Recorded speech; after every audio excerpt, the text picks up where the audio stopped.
Dear guests, we'll be starting our program shortly. Kindly be seated.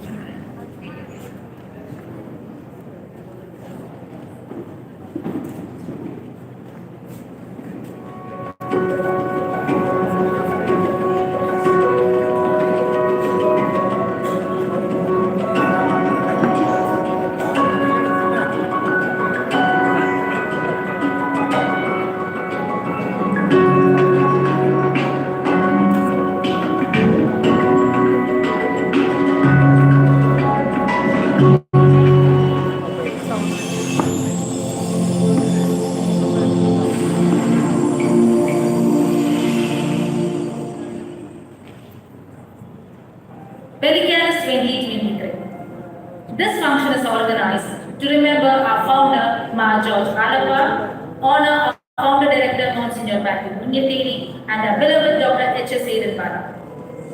Ma George Alapar established Jubilee Mission Hospital during the sacerdotal silver jubilee of his ordination. This year marks the 50th death anniversary of this esteemed spiritual leader.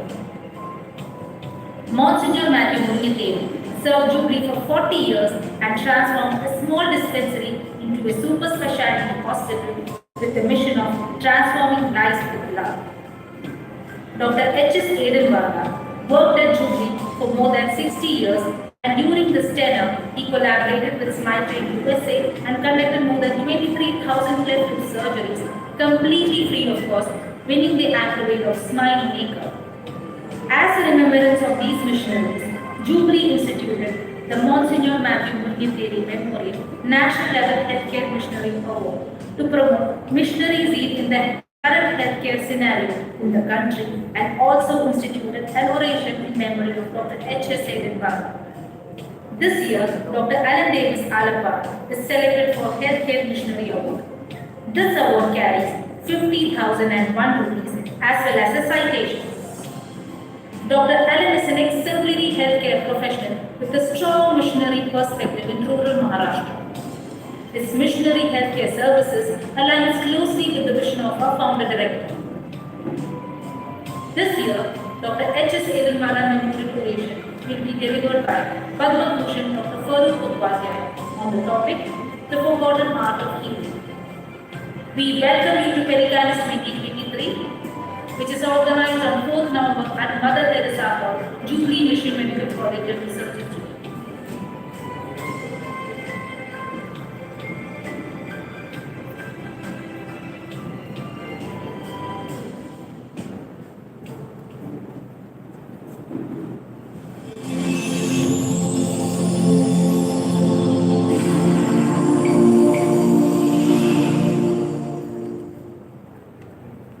Welcome to PELECANUS 2023, where we celebrate the incredible legacies of healthcare pioneers. We pay homage to our founder, the visionary Ma George Alapar, who laid the foundation of Jubilee Mission Hospital during the sacerdotal silver jubilee. We gather to commemorate the 50th anniversary of his passing, a legacy that still shines brightly. As a remembrance of our founder director, this year we proudly present the Monsignor Matthew Munyateri Memorial Healthcare Missionary Award to Dr. Alan Davis Alapar, an example of missionary healthcare in rural Maharashtra. Dr. H.S. Edenbala Memorial Oration will be delivered by Padma Bhushan Dr. Farooq Upadhyay as he reflects on the forgotten art of healing. PELECANUS 2023, where we celebrate the past, embrace the present, and inspire the future of healthcare. Join us on November 4th at Mother Teresa Hall, Jubilee Mission Medical College and Research Institute.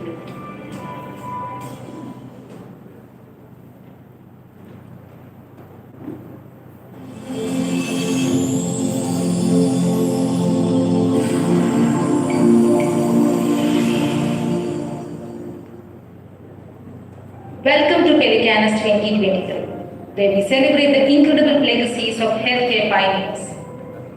We pay homage to our founder, the visionary Ma George Alapar, who laid the foundation of Jubilee Mission Hospital during the sacerdotal silver jubilee. We gather to commemorate the 50th anniversary of his passing, a legacy that still shines brightly. As a remembrance of our founder director, this year we proudly present the Monsignor Matthew Munyateri Memorial Healthcare Missionary Award to Dr. Alan Davis Alapar, an example of missionary healthcare in rural Maharashtra. Dr. H.S. Aidenwala Memorial Oration will be delivered by Padma Bhushan Dr. Farooq Udpadhyay as he reflects on the forgotten art of healing. PELECANUS 2023, where we celebrate the past, embrace the present, and inspire the future of healthcare. Join us on November 4th at Mother Teresa Hall, Jubilee Mission Medical College and Research Institute.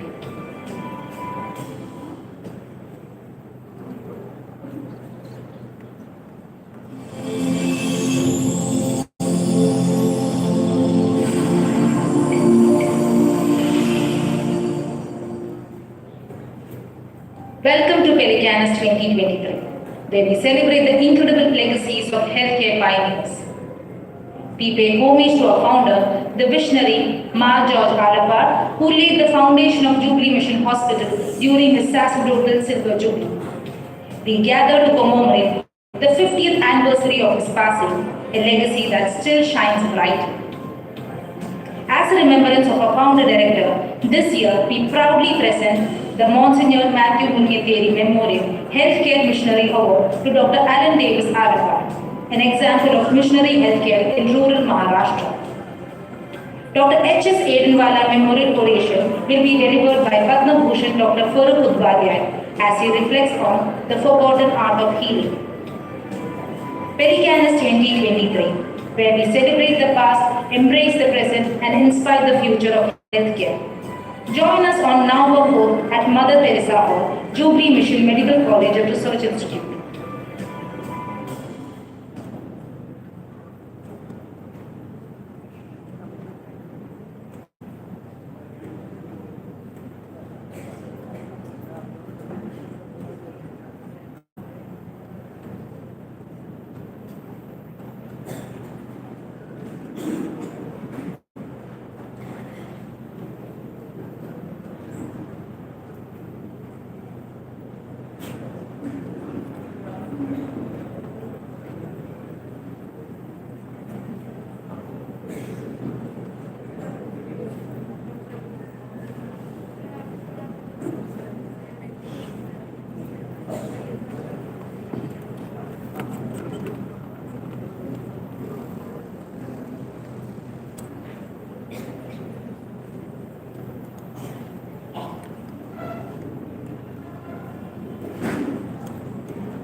Good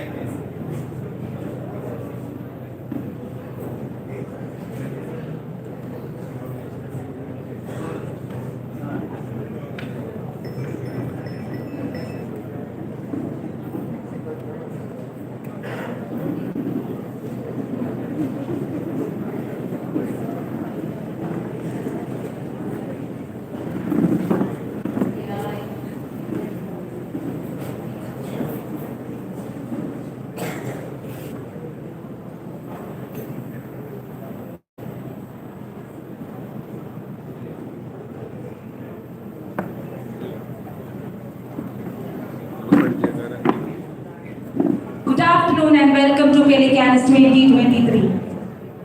PELECANUS was instituted last year to honor our founder director, Monsignor Matthew Muringatheri, and our beloved Dr. H.S. Hiranwala, and was decided to conduct every year. This year, that is in PELECANUS 2023, apart from honoring the two missionary veterans, we are also observing 50th death anniversary of our founder, Mar George Arlapat. Once again, welcome to PELECANUS 2023.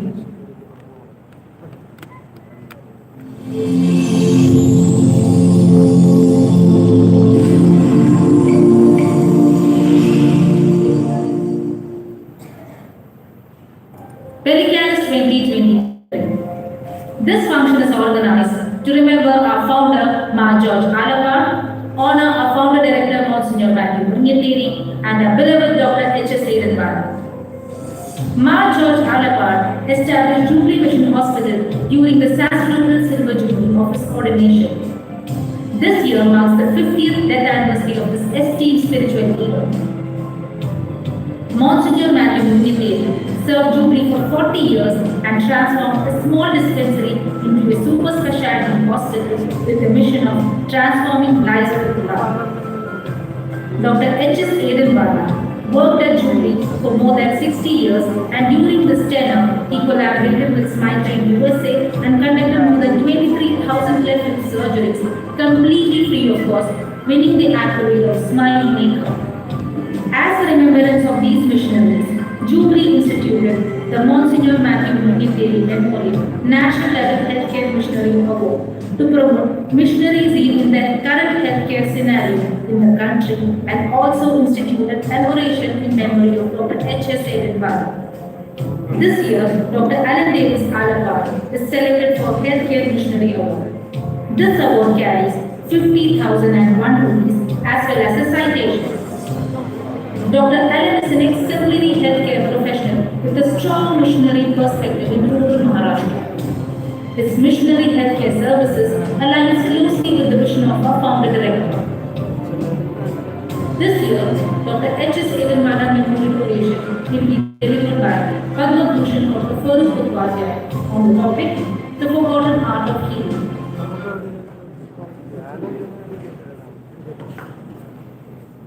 We will begin the auspicious occasion with a Ranga Puja. For that, I welcome team from Pharmacy Department on to the stage.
Sunil Kurian, Director of JMC NRI, to welcome the gathering.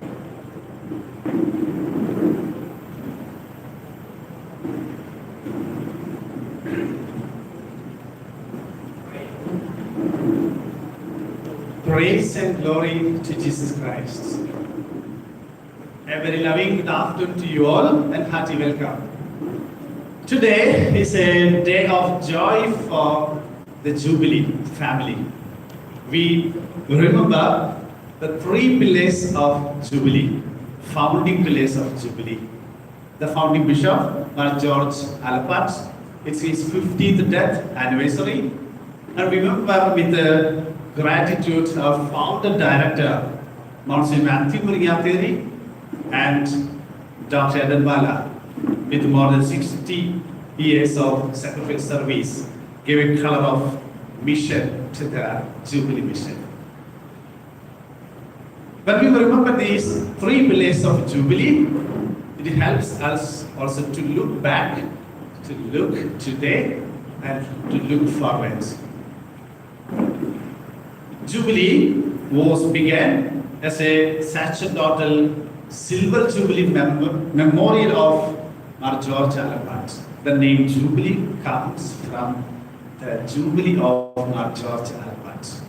Today we remember with prayers his service, his contribution to the Jubilee. The humble beginning in 1951, it was like a dispensary, the first private hospital or a dispensary outside the government sector. It has blossomed into a monumental institution that stands as an instrument of service to and also the dedication to the betterment of the society.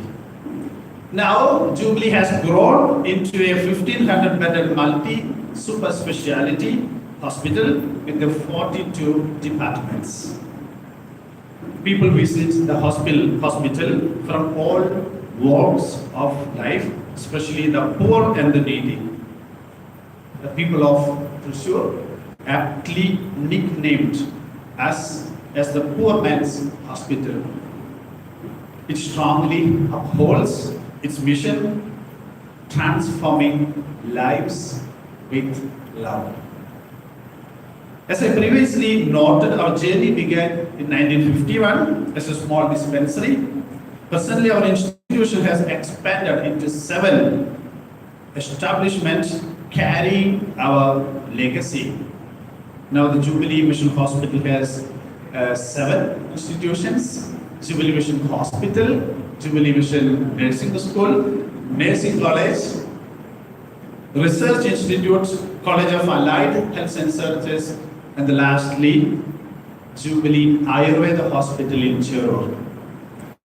I express my gratitude to the people of Thrissur for their love and trust in us.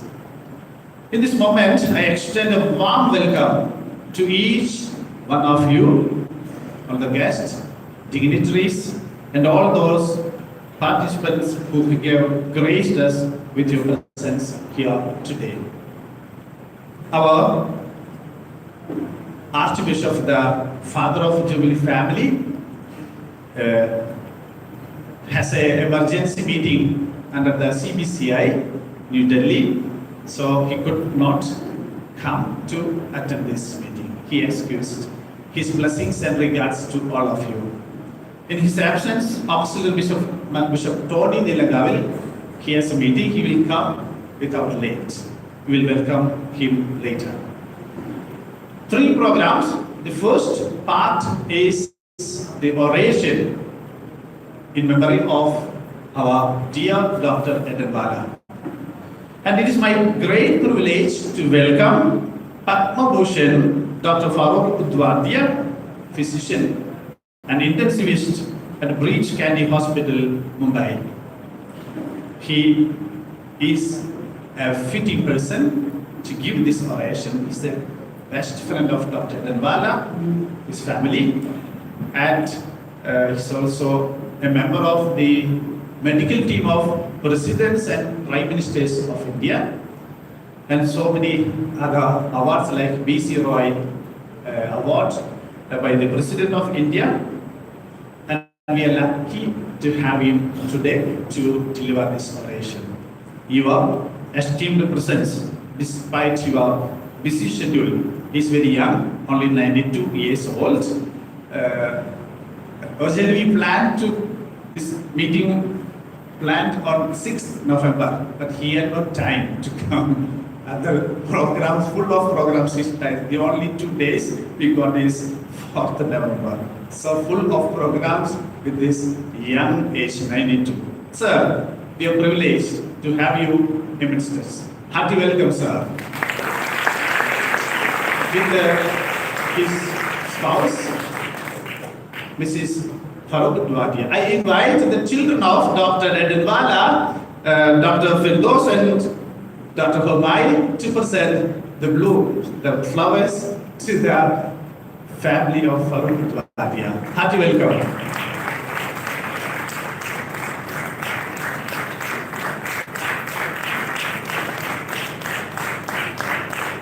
The family of Dr. Edenwala took time to come here. It's a great pleasure and privilege for us also to welcome at least 2 children of Dr. Edenwala, Firdaus and Mai. Mrs. Edenwala is at the hospital under operation. Our prayers, please give speedy recovery, we wish. This is second year of the award in the name of Dr. Edenwala. Last year it was excuse me, Dr. Edenwala was the first awardee of the Matthew Muriathiri Award last year. This is the second year. We invited nominations from all over India for this award. There are so many awards, and an award committee under the leadership of Justice Kurian Joseph decided the awardee. This year, the award goes to Dr. Alan Davis Alapat. So it's with great honor that I extend a warm welcome to him, awardee of 2023.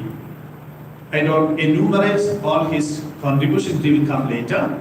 I just say about his commitment to the service and exemplary professionalism stands as an inspiration. Dr. Alapat's tireless dedication as a healthcare missionary reflects the highest ideals of compassionate care. And Adivasis, the poor people, the leprosy, the AIDS, and also so many villages, remote villages without electricity and water. He was working that. It will come later. So we are privileged to have his esteemed presence and his remarkable contributions elevates the spirit of gathering. Dr. Alan Davis Alpat with his wife, hearty welcome to amidst us. I invite our dear Father Francis Palikudan, our former director and the rector of Dulles Basilica.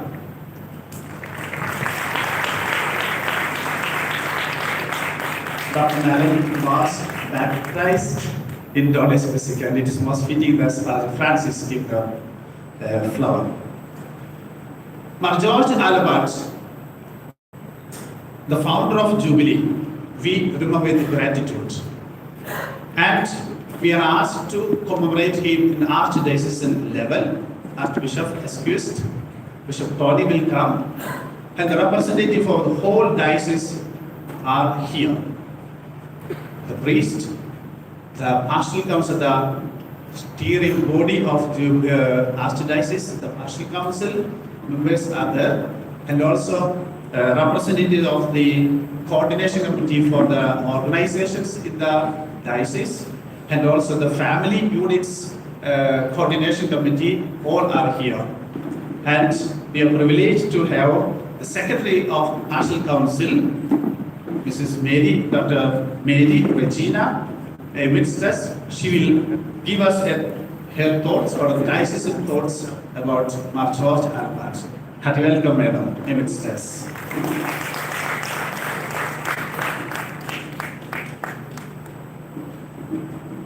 Dr. Benny Joseph, our CEO, his leadership vision and the unwavering dedication to excellence have propelled us to the new heights. Hearty welcome, Dr. Benny Joseph.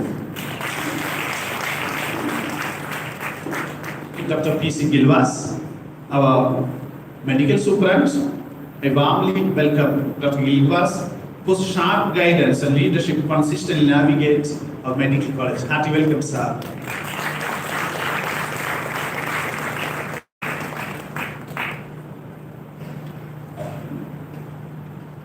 Amidst us, there are people from different directions.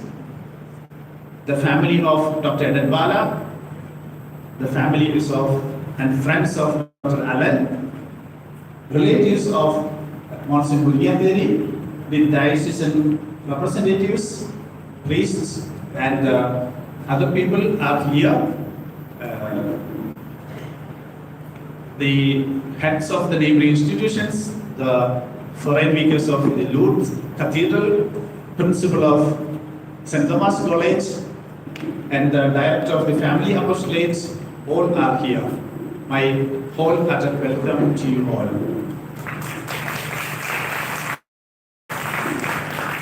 There are friends and well-wishers of Jubilee. Friends of Jubilee are gathered under the name Jesus Jubilee Fraternity. They are there always for Jubilee. They are amidst us, the friends of Jubilee, and the well-wishers and honorary directors, especially from different parts, especially Mr. Pattabhiraman, the representative of Kalyan Group, and all our friends are there. Hearty welcome to you all. Thank you very much.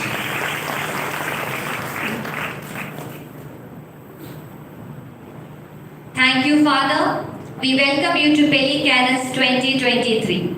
Now, Dr. P.C. Gilvas, Medical Superintendent, JMMC and RI, will introduce the speaker of the day, Padma Bhushan Dr. Farooq Udwadia, physician and intensivist at Breach Candy Hospital, Mumbai. Reverend Fathers, our esteemed chief guest, Professor Udwadia, family of Dr. Edwala, his daughter, his son, former faculty of this hospital, luminaries of Trishur, and my friends and colleagues. Where do I begin? It's truly an honor to stand before you in a feeble attempt to introduce somebody who needs no introduction. An eminent physician whose contribution to the field of medicine has been nothing short of extraordinary. Dr. Farooq Udwadia is not just a name. He is a beacon of knowledge, compassion, and dedication. With a professional career spanning over 7 decades, Dr. Udwadia has exemplified the true essence of a healer, touching countless lives with his expertise and his unique brand of humanity and kindness. His relentless pursuit of medical excellence has led to several groundbreaking advancements in healthcare. Yet, he would always emphasize that the essence of medicine lies in care. Care, pure, unsullied care, which brings to medicine the beauty of an art. An art based on human values, which immeasurably enriches with science. An art which, when combined with science, not just cures, but also heals. And this, ladies and gentlemen, is the title of his oration, The Forgotten Art of Healing. Degrees and titles and honors have been showered on him, yet leave him unchanged. An MD from the University of Bombay, or Mumbai as it is now called, he was awarded the Prince of Wales and the C.S. Patel Gold Medal in the MD examination. Elected a Fellow of the Royal College of Physicians of Edinburgh and London, probably the youngest Indian to be so elected. In 1987, he was awarded the Padma Bhushan for his contribution to medicine. In 1992, came the Giants International Award for Excellence in Medicine. In 96, the Dhanvantri Award. The Master Fellow of the American College of Chest Physicians in 1997, an award given only to 12 individuals in the last 60 years. The B.C. Roy Award in the year 2000. The third Claris International Critical Care Achievement Award in 2005. The Citizens of Mumbai Rotary Award in 2008. And the list goes on and on. That would be a narration in itself. Amazon lists at least 10 books written by this great person. My favorite has always been his title, Man and Medicine and the Forgotten Art of Healing. And his principles of critical care, which has seen four editions, the latest being this very year, 2023. That's how updated it is. His profound impact on medical community has molded and served as an inspiration to aspiring physicians and a testament to the power of dedication and passion in the face of challenges. Today, as we listen to Dr. Edwardia share his insights, let us celebrate not just the achievements of a distinguished physician, but also the spirit of healing, the empathy, the resilience, and the compassion that he embodies. He is here to honor his longtime friend and colleague, Dr. H.S. Aidenwala, a medical missionary in the same mold. I'm sure God broke the mold after them. But I also hope that he has hidden it away somewhere. And there will be somebody among you who will tomorrow be in the same mold. He delivers this oration in memory of his childhood friend. Ladies and gentlemen, please join me in welcoming this legend to the stage.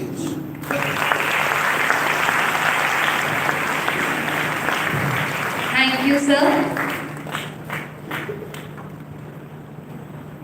We now have the oration by Padma Bhushan Dr. Farooq Udwadhyay on the topic, The Forgotten Art of Healing.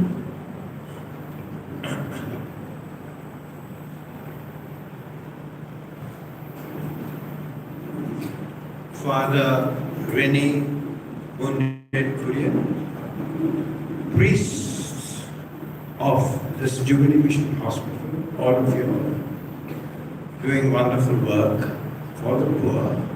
I know that because I know my friend worked here for the poor. Ladies and gentlemen, colleagues, our physicians, registrars, all of you are nurses. It is a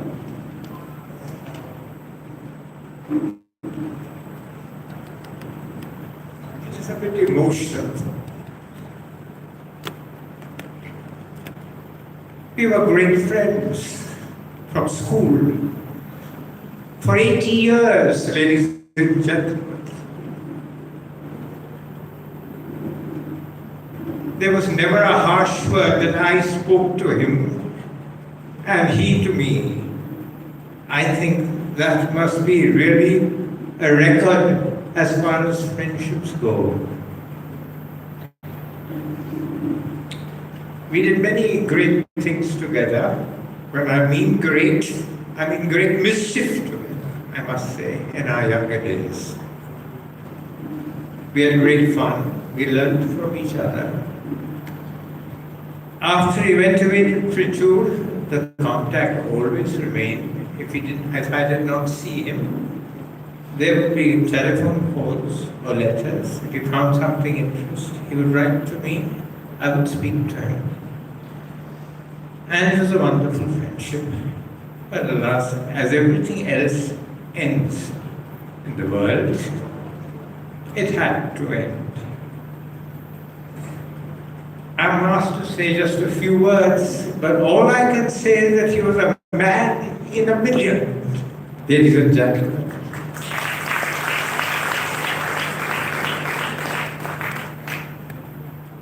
Kind, compassionate, hardworking, caring, looking more to the poor than to the rich, standing up for what was right, standing up for what was truthful. This was the man he was. He couldn't hide his light under a bushel, ladies and gentlemen, because the light was much too powerful, much too strong. So towards more or less the end of his life, he became quite famous in his field, having operated so many thousands of hair, lips and cleft palates, bringing a smile to young boys and young girls who at that time, without him, would have been deprived of a happy life. He took fame, mind you, wasn't bothered about it. He didn't refuse it, he just took it and let it slip down his back. That's how he took it. So I have to end because it's time. They say for me to speak. I've finished the time given to me. You know, fame is the food that dead men eat. I have no stomach for such meat. But friendship is a noble thing. Of friendship, it is good to say. I think I should now start. I should now start.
Like 60, 70, 80 years ago.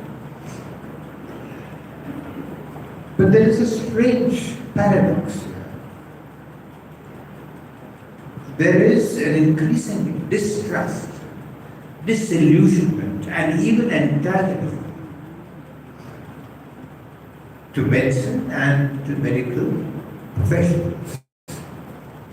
For example, in Bombay, if a patient dies, sometimes the nurse is beaten up or the doctor is beaten up. Or the nursing home is vandalized, sometimes even set on fire. This is a double paradox, really, if you ask me. Why should this be so? For example, many, many years ago when I started work, when science and technology were hovering in the background and medicine had not achieved much at all, the profession, the standard of the profession and the respect for the profession was great. And the image of the doctor was next to none. And today, when medicine has achieved so much, has given us a remarkable increase in the longevity, which is of Indians as well.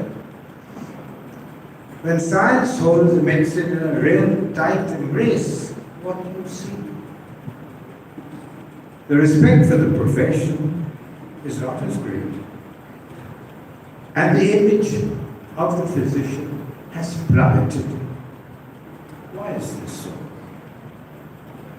This is because I feel that medicine in a way has strayed from its path. The mechanization of medicine and the hubris of of its science and technology has submerged its art, robbed it of its raison d'etre, its humanity. The physician no longer ministers to a distinctive individual. He tenders only to man-functioning different organ systems. The patient is himself to God. Physician doesn't realize that the man-functioning organs are within the patient and do not stand by themselves. The patient, as I said, is in the background and is often unnoticed and forgotten. Now, the burgeoning advance of science and technology has made both the doctor, the physician, the students also be more concerned with the current advances in the technological aspects of medicine. But medicine is learned at the bedside. It is taught at the bedside. It is learned by listening to the patient, talking to the patient, touching the patient, examining the patient, not just from books, not just from gleaming machines, sophisticated gadgetry, not from the rapturous enjoyment, if I may say so, of lovely images produced by CTs, MRIs, endoscopies, angiographies, and the other fruits of modern medicine. Make no mistake, I am not decrying science. It is science, really speaking, which has allowed medicine to take a quantum leap into this century and will continue to do so for many centuries to come. But there are many aspects to medicine that science. Medicine is not just science. Technology can't take a proper history. Technology cannot perform a proper physical examination. Technology cannot help a poor patient suffering from a serious disease, taking away his anxiety, his worries. Nor can technology soothe the anxiety and the anguish of relatives of such patients. It is often forgotten that medicine is as much an art as a science. What is the art of medicine? It is very difficult to describe in words what the art of medicine is. It has no physical attributes. You cannot quantify as you can quantify other sciences. I think it is, how shall I put it, abstract getting together of qualities of both the mind and the heart, which help to look after the patient to the best possible extent. If you were to ask me, yes, if you were to ask me to, can you put medicine, the art of medicine down in a single word? I would say it is humanity. But unfortunately, ladies and gentlemen, the art of medicine is now in the shadows. It has been overwhelmed by the advances of science. But it is an art which needs to be resuscitated. If lost, for example, it is forgotten now, but if lost, it will be sad for both man and medicine. There was a great physician in the Renaissance, a bit of an eccentric physician. His name was Paracelsus. And I was always struck by what he said. I always try to remember it. I hope I do so now. He said that the physician must develop the feel and the touch so that it makes it possible to be in sympathetic communion with the patient's spirit. Remarkable. Just this epitomizes the remarkable thoughts in the heart of medicine. So how do you start? How do you do that? How do you become in sympathetic communication with the patient's spirit? I think the first thing is to listen to the patient. Taking a history of the patient. Now, unfortunately, the art of history taking also is a lost art.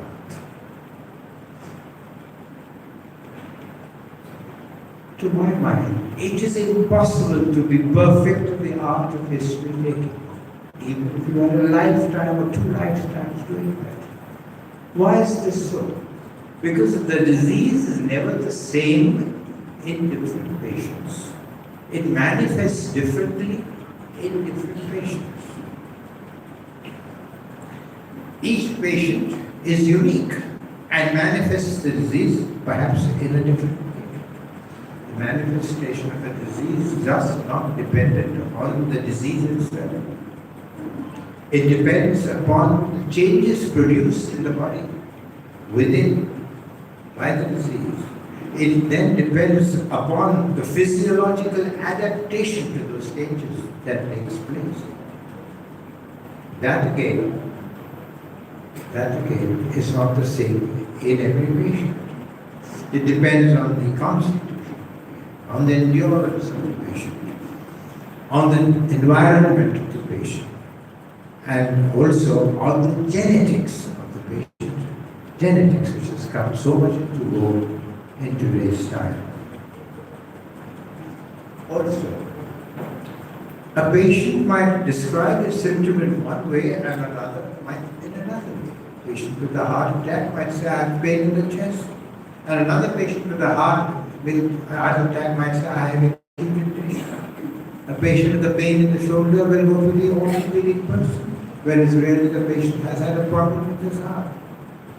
So each patient with the same disease may express themselves differently. And that is a difficult problem for the doctor. To separate the chaff from the grain, the relevant from the irrelevant is indeed difficult. But if a physician can do so, he will have probably quite understood what is likely the matter with the patient. Students always ask me, what is the secret of taking a good history? The secret of taking a good history is listening to the patient. Listening with every faculty, sense of your body. Then only a good physician might be able to feel or hear a problem which has not been told to him. It is extremely important not only to let him talk about his physical problems. Whilst he's talking, you must have an idea as to his mental state. It's so important. Because it's sometimes the mind which is responsible for symptoms which mimic disease. And it is the mind which often colors the disease. And a good physician should be able to realize that and recognize that. Nowadays, even a student doesn't bother to take a personal history. The family history, the social history, the marital history. All this is very important. Sometimes the clue to a problem lies in these, and they're completely abysmally forgotten. Well, after listening to the patient, you have to question the patient, and that's important. There are patients who just wish to please the doctor. So they say yes to everything he's asked because he thinks he's pleasing the doctor. He wants to do that. There are others who are so stoic, so even they may be having a life-threatening problem, but they hardly mutter as to what is happening.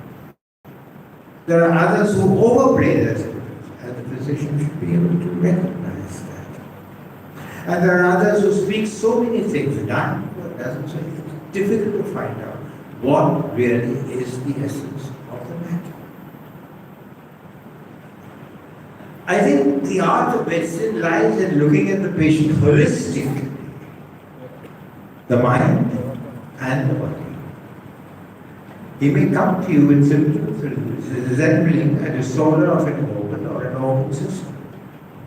But really, these symptoms might be originating in his mind. The anxiety, the frustrations, the pressures that he is up with, the problems, the failures in a life today which is bedeviled by anxieties and frustrations all over in all parts of the world. I'm going to give you a story to illustrate the meaning of how important praise is. It's a nice story. A girl about 22 or 23 or 24 at the end of the day comes with her employer. She is apparently a very good business, and she was kind enough to come with this young girl, 24. She had had abdominal pain for 6 months, had a low-grade fever, had been to all the doctors, had every conceivable investigation done on her, scans and endoscopies and whatnot. And finally, the GI specialist said, I have to give you anti-TB drugs. I might do a laparoscopy before I do so. So they came to us. And I asked the history. And I realized that I couldn't go anywhere. She would just talk in normal symptoms. Pain, yes. Where all over it. Literally, I realized I was not getting anywhere as far as this was concerned. And then you must always do one thing. You must ask the patient about topics which do not concern themselves. So I asked, which school did you go to? How long were you in school? What was your favorite subject? Monosyllables, okay, this. Not getting anywhere at all. Then I asked her, you like your work? He said, I love my work. I said, that's something. When you start work? 7:30 in the morning, I had to be at the office. There was this employer of her sitting by her side. And when do you come back? 7:30 in the evening.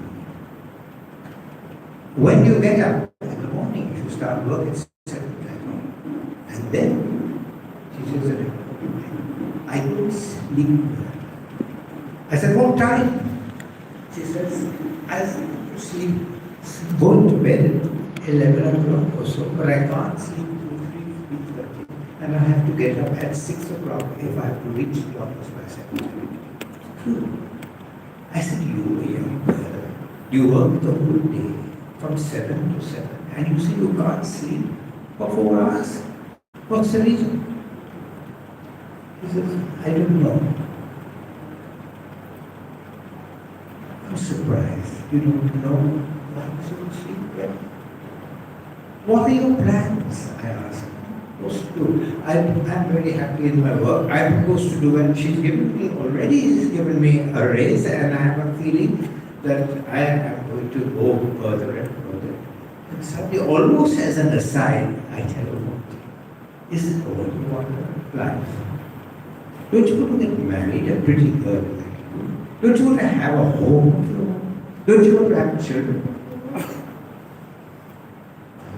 A sudden tightening and a tear glistening in my eyes. You would talk. I said, if you tell me this, I tell you, I shall get rid of your fever and your pain. And then it comes out. I can't do so because I'm the sole earning member of my family. Father is an electrician. He can stay in the office. He can't support us.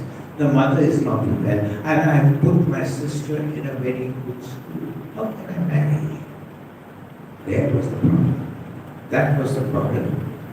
And that was the reason why she was expressing her anxieties and her stresses and her strains in physical form. The low-grade fever and I looked at her and said, Madam, surely you can employ the father who's an electrician in a big firm. And surely you could perhaps save the situation by giving him a reasonable salary so that he could run the house. The lady was a wonderful lady. She understood. She never knew this was so. She said, I'll do so, sir. I promise you I'll do so. They embraced each other and it was good. It had been a very bad day. I had lost a patient from a cardiac arrest which we couldn't resuscitate. Patients were supposed to get better and got worse. But I had a big smile on my face when I went home. So this, ladies and gentlemen, is an illustration of what the art of medicine is. Now, it's just as history taking the forgotten art. Physical examination also has become a forgotten art. I've had patients coming from abroad, even doing their final year, that couldn't feel a spleen properly, couldn't use the stethoscope properly. It's a shame, and the answer is that we have so much time to do other things, learn other things, genetics, biophysics, biochemistry. We have no time to spend with the patient. That's a sad state of affairs. Clinical examination is very important. It is both an art and a science. The art lies in eliciting physical findings. The science lies in interpreting those findings. It's no use in knowing what a sign means if you can't elicit it. Therefore, the physician must learn to be able to see the relevant things. None are so blind as those who have eyes and yet not see. He must have the ability to hear, to touch, to feel. That is so very important. He must have then the ability to process what he has sensed within his brain, to bring forth past experiences and relate them to the present situation, so that he can then weigh, judge, and decide what the problem with the patient is. I'm going to quote now one of the greatest clinicians of present times, not present times, the 1930s, William Austin. This is what he said: learn to see, learn to hear, learn to feel, and know that only with practice will you become perfect. Medicine is learned at the bedside, not in lecture halls. Do not base your conception of the disease from what you hear in the classroom or what you read in a book. See first, then judge, and then decide. This, ladies and gentlemen, is the essence, I think, of the art of medicine. Now, I must tell you something important, which perhaps doesn't belong either to art or science, and that is clinical judgment. Clinical judgment is very important. A doctor must needs be a judge. For after all, is not medicine defined as the art of coming to a conclusion with insufficient evidence? If that be so, mistakes are always. But good clinical judgment, I think, is inborn in most patients. You cannot equate good clinical judgment with intelligence. I've seen some extremely intelligent individuals with poor judgment, and I've seen people with ordinary intelligence with good clinical So can you improve on clinical judgment? Yes, you can, he says. With experience, if you learn from your experiences, and if you have a wider interest in life, if you have studied the humanity, or if you have music, or you have languages, or philosophy, or religion, why is it so? A broader perspective of life makes you understand a human being much better, and therefore you are a better physician. Please remember that to cope with a serious infection problem, and not necessarily an infection, an emergency, or a serious illness, it is not just enough to have knowledge, to have experience, to have logic, reason, skill. It requires good judgment, the hallmark of a good physician. Good judgment is a good blend of all that I said, but it has an added special, intangible quality. The quality that enables a physician to have care, compassion, love, charity. A quality that enables the physician to have a clear, good understanding of human nature. A quality that can reach down to the shattered morale of a sick individual, support it. A quality can soothe a distressed mind, and how distressed it is, believe me, of a very sick patient. It is also the quality which enables a wise man, a wise clinician, to know what to say and do, and what not to say and do. When to wait and watch, and when to start treatment immediately. When to fight death, and when to give in to it. When to press for a cure, or rest content with soothing words and palliative relief. It is also the quality which enables a physician to be able to spot clues which his less fortunate colleagues might have missed. Also, realize the significance of these clues which he picks up from the point of diagnosis, prognosis, management. These clues, believe you me, need not be esoteric. They're simple, very simple. But simple only for those who have eyes to see, ears to hear, and hands to feel. It might just be the defeat in the patient's eyes, the agony on his brow, the rattle in his throat, a change in the pulse or the pressure, a change in the pupil, or the persistence of an ominous symptom, or an ominous sign, or the occurrence of new symptoms and new signs. So, a physician who with his perceptual abilities has compassion, has wisdom born of reading and experience, and also has good clinical judgment, is indeed blessed by the gods. For he has something which no machine can duplicate, and no science can invent. He is at the center stage of life where people come to him. He is blessed. He helps those as many as he can.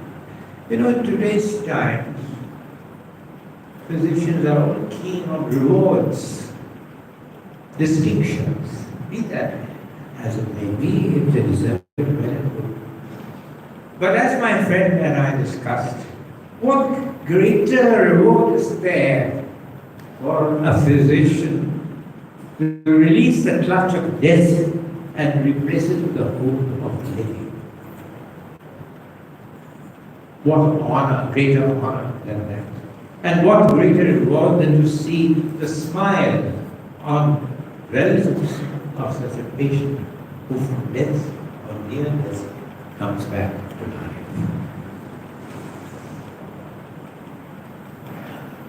I would like to summarize then what the art of medicine is like. Science, of course, rules. But it must never be forgotten that science alone is not as good as when it has an equal mix of the art of medicine. Unfortunately, this is not so. And that I hope changes. A physician who has the art of medicine realizes the importance of compassion, charity, care in a sick individual. Also remember that the art of medicine is all pervasive. It prevails when science cannot be used. When science has done its utmost but has not helped. Take the example of a patient who is crossing from one world to the next. It is then that the art of medicine comes into play. It is the art of medicine which helps such a patient to cross the line. The art of medicine is being able to pick up an unspoken nuance in the patient. To be able to detect subtle signs, the significance of which he can understand. Subtle signs which cannot be picked up by any gadget or machine. It is his ability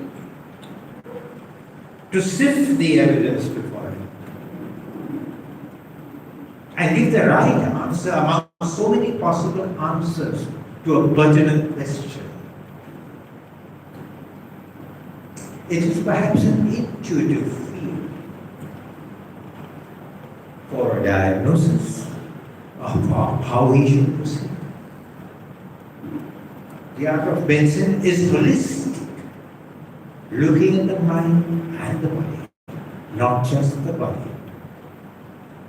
The art of medicine is the art of healing, not just treating, not even just curing. But it is only when art and science join hands that healing really occurs. A broader engagement between the doctor and the patient gives a more holistic view. It enables the physician to understand and appreciate the unique quality of a human being, so that a sick patient is just not a disease that has to be treated and cured. This holistic view very often clarifies judgment and helps the doctor overcome difficulties in management. It binds the doctor and patient in a mutually trusting relationship, reinforcing an ancient, unwritten covenant hallowed by time. Thank you, ladies and gentlemen.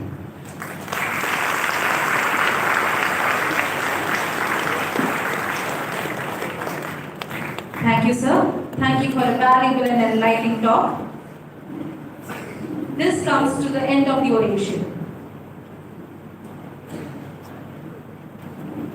I request Reverend Father Rennie Mundagurian to welcome His Excellence Ma Tony Neelankavil. So, my dear brothers and sisters, Tony Pidava is here. He made it to was not easy for him to arrange to come here. So in the name of the whole audience, brothers and sisters present here, I wholeheartedly welcome Tony Nilakari. I invite Dr. Ravilal, our principal, to give the token of welcome in the name of the Jubilee family.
Now let's begin with the next section of the program.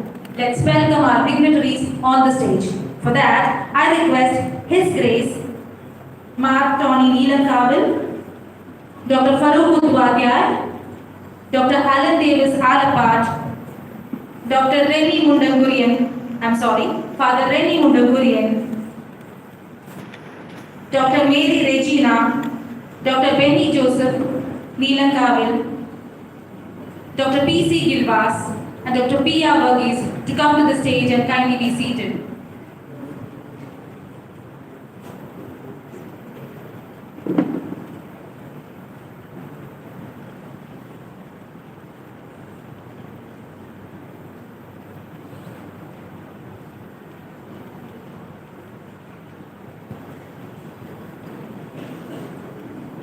With great respect and love, let me invite His Excellency Mar Tony Neelankavil to deliver the presidential address. His Excellency is the Metropolitan Auxiliary Bishop of Syrio-Malabar Catholic Archdiocese of Thrissur. He will be also remembering our founder, Mar George Alapat, on his 50th death anniversary. A very warm good afternoon to each and every one of you. I'm not addressing anyone on the stage. Respected dignitaries on the stage,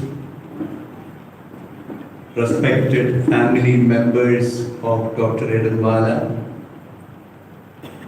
my dear brothers and sisters of the Jubilee family.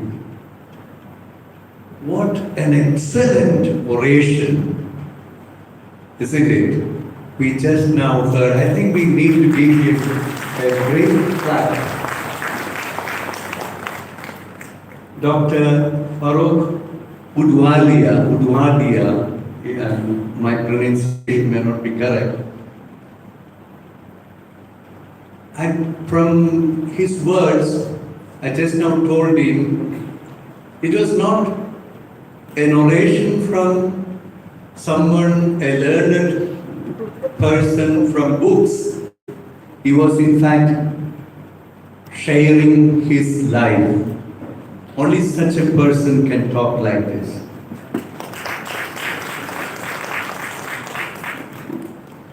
You know, we are very often taken up by technology, taken up by machines, and we forget human person.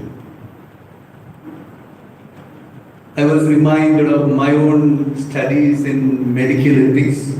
That was not my major, but I attended one course in that direction. And I could listen some of the reflections I heard those days in the Catholic University, Louvain, Belgium. You know, any medical care, even that word is, that phrase itself is questionable today. Because the trend of the day is medical industry, not medical care. Medical care has become medical industry, which reflects how much commodified even our patients are. Patients are commodified, not to say the treatment. I remember my own experience. I called to one hospital when I was in my 20s to know about the status of my own best friend in the seminary. How he selects, I asked. The one at the other end of the telephone told me, we don't know Alex. Then he asked someone else and said, oh, that is bed number 6. Bed number 6 is dead. You know, without any feeling, he simply said in Malayalam, Haram bed death without any feeling, with total indifference.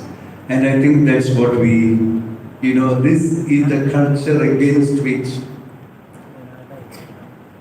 our great orator has today warned us. I think Jubilee family, for that matter, has got a great legacy, represented by Dr. Eden Bala, a man who comes from a different part of our nation, with a different language perhaps, but he had the language of compassion, care, mercy, and so on.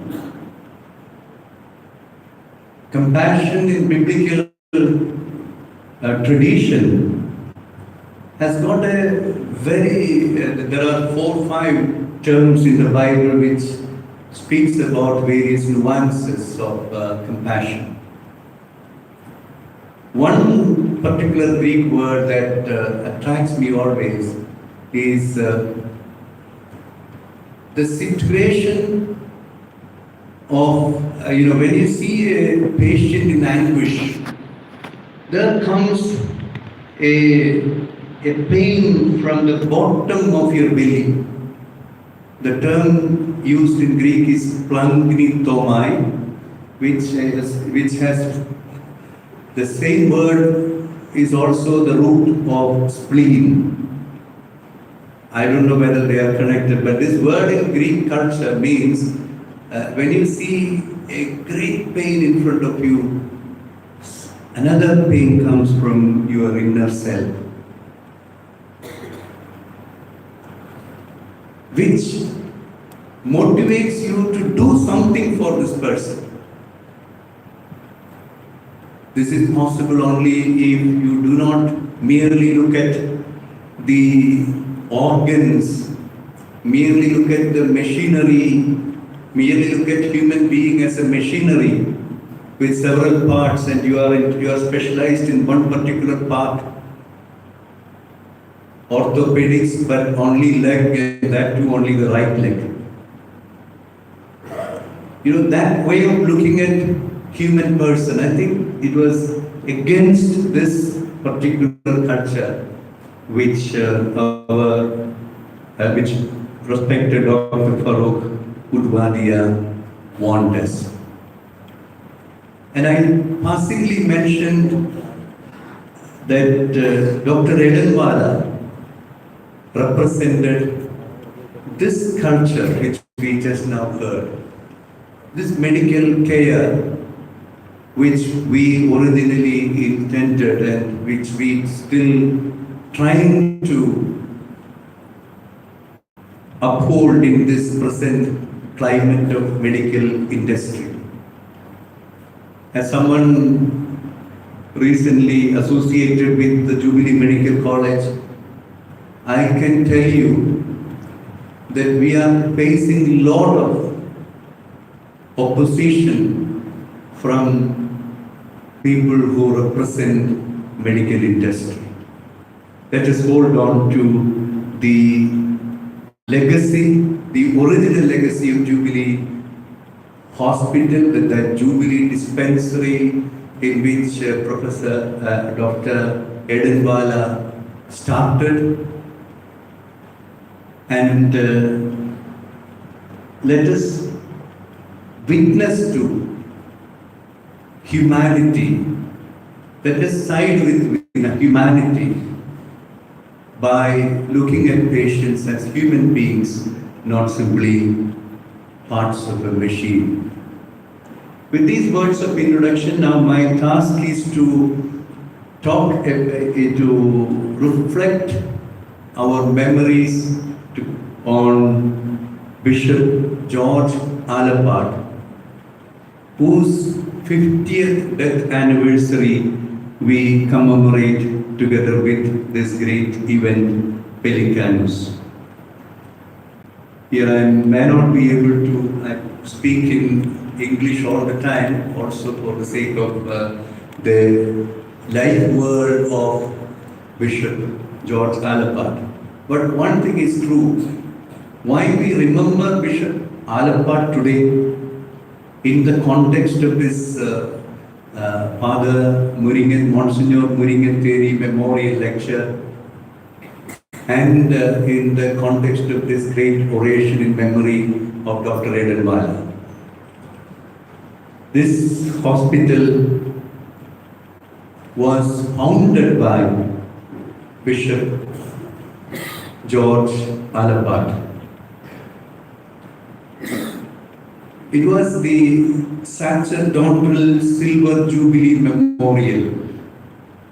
It was founded as a sacerdotal Silver Jubilee Memorial. We know that the Diocese of Trichur began as Vicariate of Trichur in 1887. Our first bishop, Bishop Adolf Medlingod, was originally from the present day Bangladesh, the undivided India those days. His first emphasis, his priority was education. And therefore, we see the beginning of St. Thomas Elementary School, but named already from the very beginning as St. Thomas College School, with an intention of developing it into a higher institute of higher education.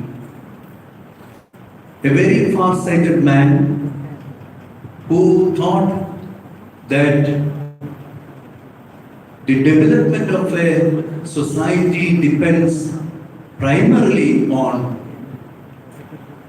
educational institutions.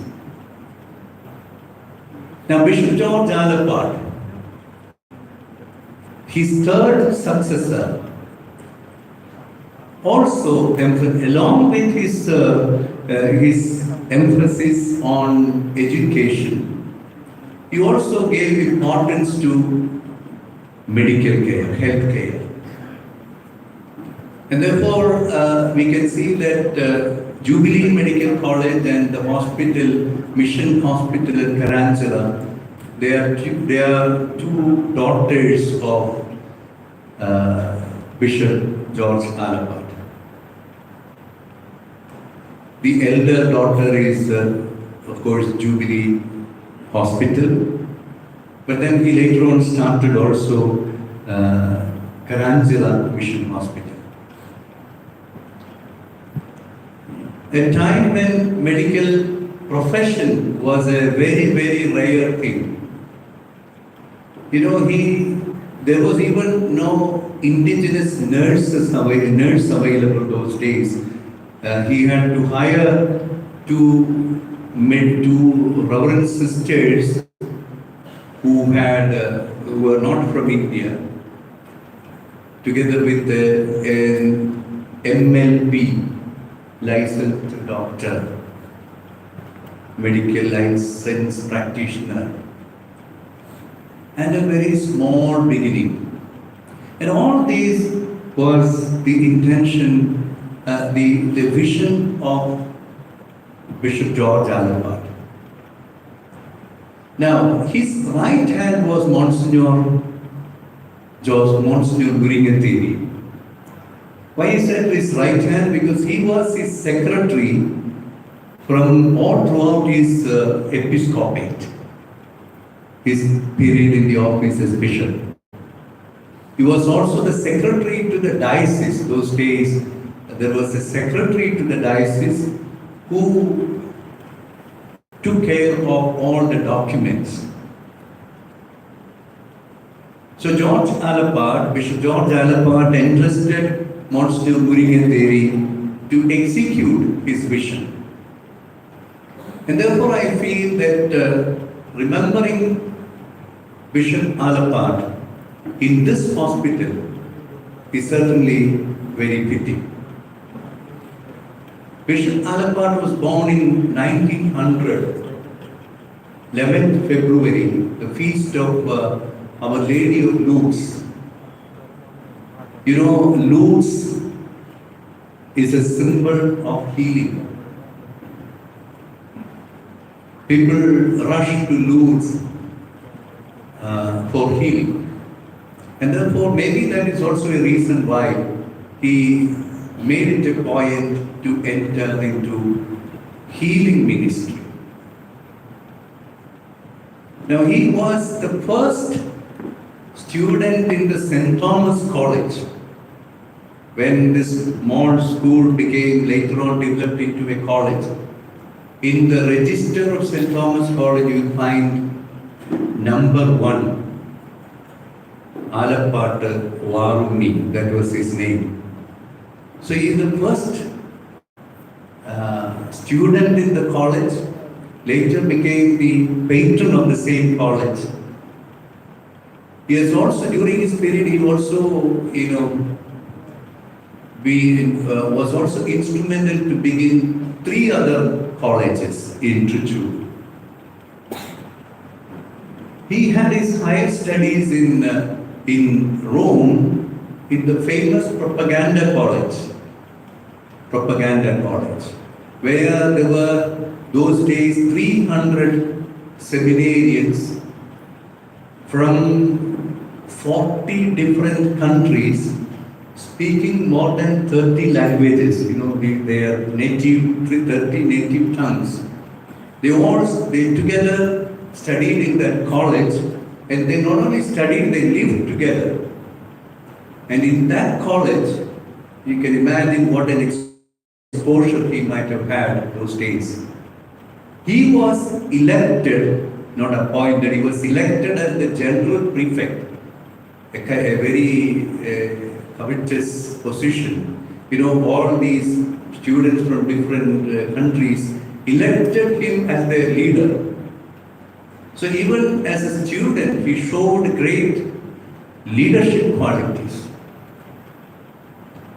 And during his studies in Rome, he took 2 doctorates, one in philosophy, the other in theology. Later on, taking into consideration his educational achievements and all what he has done for the development of education. University of Detroit in USA awarded him DLL, an honorary doctorate. So he had 3 doctorates. He was a man not so popular like Bishop Kundukulam. Bishop Kundukulam was a crowd puller. He could take thousands into his hands with a 10 minutes talk. But Bishop Alapar was an intellectual, a scholar. After his studies, he was appointed as spiritual director and professor at St. Mary's Major Seminary. Those days we had a major seminary, and he was later on rector of that major seminary. In fact, he was the last rector of the major seminary. During his period, that major seminary closed down because we had already another interdiocesan seminary in Norway, St. Joseph's Mangalapura. So this diocesan seminary was closed. He was the last rector of this particular seminary. So he was his earlier career was very much with the priestly formation, seminary training, and so on. But during that period, can you imagine? He had students like Wadakan, the famous Joseph Wadakan, a social reformer. And during as a student in a seminary, he allowed this brother Wadakan to engage in social reform movements, which was quite revolutionary in those days. Seminary in those days was, I don't say like prisons, but they were a place totally set apart from the world. And seminarians were not allowed to go out without permission, and only very rarely they got permission and so on. So even during his seminary, during his career as a seminary professor and lecturer, he was very open to the world. He had already opened the windows of the ecclesial scenario to the world. And we know that this was also the context of Second Vatican Council.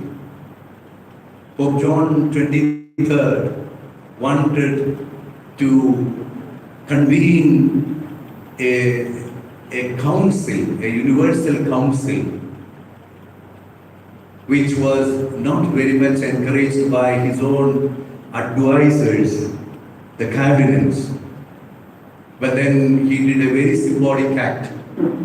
He got up from his seat and went to a window and opened the window and said, "Let some fresh air come in the church."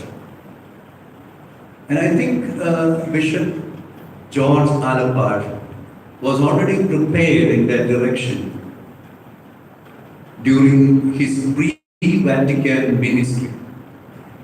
And by God's providence, he was chosen, he was elected to participate in this Second Vatican Council.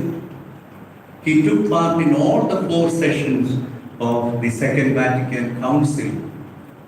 We don't have any documentary evidence regarding his contribution in the council, but we know that his own chancellor those days, Dr. Chirayat, was a peritus, an expert in the Second Vatican Council. And I'm sure these experts very often drafted the documents for discussion and so on. He could also influence the council through his own chancellor. Bishop Alapart was a very soft-spoken person. I'm told that he didn't talk too long like me. Maybe I'm taking too much time now. But he spoke little, but he spoke something with content, which could really influence his listeners, with some takeaway for everyone who listens to him. And in that sense, I think he has contributed a lot. In the diocese, he again was not a popular figure, but he is remembered for his great vision about the diocese. If you look at the charitable institutions of this diocese, which are running even today, majority of these charitable institutions started during the time of Bishop Alapat. I was thinking majority of institutions started by the time of Bishop Alapat. Bishop Kundukulam, who is known as the Bishop Father of the Poor. But already Bishop Alapat had already made use of Father Kundukulam, Father Chittilapilli, his own collaborators, priest collaborators, with unique charisms to initiate several such projects. He was someone who, another example of his vision would be the beginning of a couple of industrial schools, which during those days was a very novel idea, which was also an inspiration from certain discussions in the Vatican Council. Because, vocational training is also an important dimension of any social ministry. It's not mere charity. You should also be engaged in empowering the poor people, empowering the people in the peripheries. And that is what he was very much focused on. So we have got the St. Mary's Industrial School, which originally started in the place where we are now standing. The school stood exactly the place where this particular hall is now. Now when the hospital got developed and it became a medical college, we had to acquire the land of that industrial school, and the industrial school is now moved to another part of the city. I said this because here I feel charity and human empowerment converges. Healthcare and social service converge. I think there we also come to know a legacy of Bishop Alapat. Now, I should have spent more time on his contributions to the church, the intra-ecclesial life, what he contributed to the church life within. I feel that the audience before me would not be the right place for me to talk about that. Not because anything secret in that, but you may not be interested in that. Only one thing I just want to say and I conclude. He was not only took part in the Second Vatican Council. He introduced some of the very revolutionary steps taken by Second Vatican Council in his diocese. And in that aspect, he is the first in India, the first one to put into practice what Vatican II wanted to implement. The first among these first things is the lay participation. He gave great impetus to lay formation, lay participation in the church. Up until then, the church was considered as the church of the bishops, priests, sisters, and the lay people. The only task, only duty of the lay people were to pray and to pay. But now you see Vatican Council introduced a concept that people of God are the most important dimension of the church. Church is primarily people of God, which comprises, of course, of also all the bishops and priests and so on. But as people of God, we are all equal and we need, in fact, bishops, priests, sisters, we all are at the service of the people of God. And in that particular vision of the church was something, a unique contribution of Second Vatican Council, which Bishop Alabat introduced in his diocese. Now I see Dr. Sunny George here. He was one of he organized some lay people, including Dr. Sunny George and also my father, I know. And instituted lay leadership institute. Of course, the institute as such was started during the period of Bishop Kundukulam. But already before that, immediately after that, Bishop Alapat introduced the Pastoral Council. Pastoral Council as an organization that should guide the diocese. It was a result of Second Vatican Council. Diocese of Trichy was the first in India to introduce Pastoral Council. This Archdiocese of Trichy is the first in India to introduce Presbyteral Council. Some of the achievements of Second Vatican Council.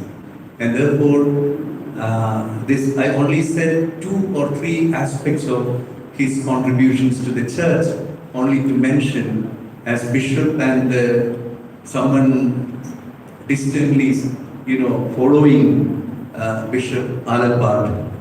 He has contributed a lot to the development of the ecclesial life of the Diocese of Trichy. With these words, I am once again very happy and honored to have able to reflect a bit on Bishop Alabat today. I am also once again, I would like to express my great appreciation of the oration and the great orator today. I also congratulate Dr. Allen, who is going to receive award in this auspicious occasion. Thank you very much. Thank you, His Excellency. Now it's time to confer Ponnada to our orator, Dr. Farooq Gurbadia. For that, I request Father Raphael Vadakan, former director JMMCNRI, to do the honor. I also request Mrs. Farooq Gurbadia to kindly join them.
Next, we are honoring Miss K.L. Mary, retired staff of Jubilee, for her dedicated service and long-standing relation with Jubilee Hospital for more than 5 decades, especially with her association with Dr. H.S. Aidanwala.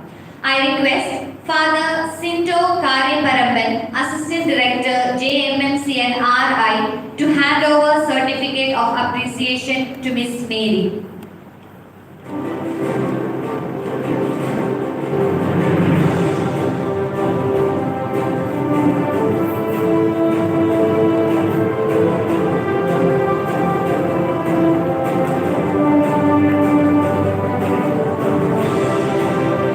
We are pleased to honor Miss K.L. Mary, who worked as a nursing assistant for 62 years.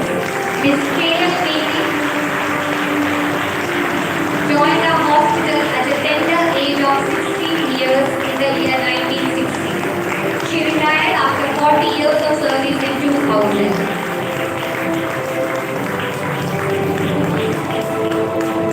I also request Dr. Mariam Koshi, Professor and Head, Department of Anesthesiology, to give away cash sponsored by her department as a token of love to Miss Mary.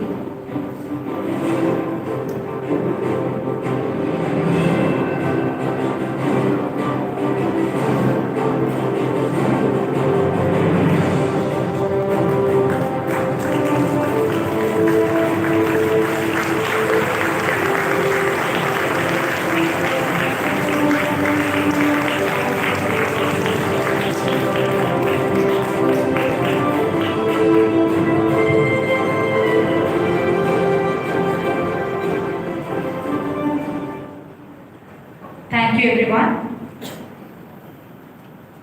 Now it's time to hand over the most prestigious award, the Monsignor Matthew Muringatheri Memorial Award, instituted in honor of the founder director of this institution. For that, I request Dr. P.R. Varghese, Organizing Secretary of PELECANUS, to introduce the awardee. Respected dignitaries, dear Jubilee benefactors, dear Jubileans, and my dear friends. On this auspicious occasion, I would like to introduce the awardee of this prestigious Monsignor Matthew Muringatheri Memorial Healthcare Missionary Award of the year 2023. This year, we received numerous nominations, of which we shortlisted to 16 and further to 9. Later, a committee headed by Justice William Joseph selected the awardee, that is Dr. Alan Davis Alba. Dr. Alan is a healthcare professional in the villages of Maharashtra with a missionary outlook, going beyond his routine professional duties. Let us see his services. In a world where selfless acts of kindness often go unnoticed, there shines a beacon of hope and compassion. Meet Dr. Alan Davis Alaba, a medical practitioner with a heart of gold. Dr. Allen, born on 17 July 1950, graduated MBBS from Mumbai. Thereafter, he started practicing as family physician in Kurar village, Malad, Mumbai, offering free treatments to tribal communities. He has even treated over 450 leprosy patients with care and compassion. Since 1989, Dr. Allen has dedicated every Wednesday to a remarkable mission, administering vaccines to children completely free of cost. Dr. Allen holds a national record, having immunized more than 20,000 infants over the years. Dr. Allen's dedication knows no bounds. He actively works on Sundays and even on public holidays to ensure every person gets the care they deserve. He is also involved in eye donation camps, inoculating more than 500 eyes and facilitating eye donations. He is closely associated with orphanages where more than 100 AIDS-affected children are taken care of. He has been honored with numerous awards, including the Harmony Silver Award, a place in Linda Book of Records, and Maharashtra State IMA Ovation Award. This remarkable man, driven by a deep sense of compassion and a commitment to serving mankind, has also been awarded as the Best Community Service Project by individual doctors. Dr. Alan Davis Alapar, a true embodiment of selflessness and love, proving that through service to others, we find the highest form of service to God.